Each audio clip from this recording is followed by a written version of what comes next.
Que no, Antonia, que los calamares a la romana no los portem a casa. Porque nosotros no podemos hacer teletrabajo. Sí, hemos tenido que cerrar el bar.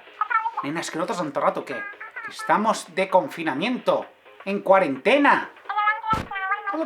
Que no tienes antena, no. En cuarentena. No te preocupes, no te preocupes.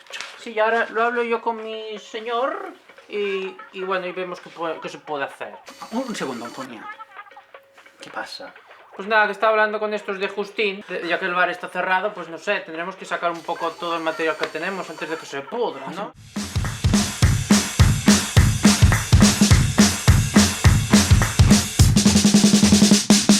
Pues que estoy esperando que me llame Justín.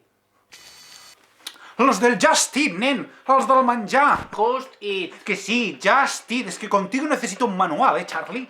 Pues bueno, pues eso, a ver si podemos hacer un pedido a domicilio, pues para sacar un poco la comida antes de que se pudra. Bueno, que podrida ya está. Que esto no se dice en público, Charlie. Pues si no hay nadie. Bueno, pues nos están viendo. Que a través de esos redonditos se nos mete dentro de las pantallas de la gente. Que estamos live, estamos live. ¿Qué? Live.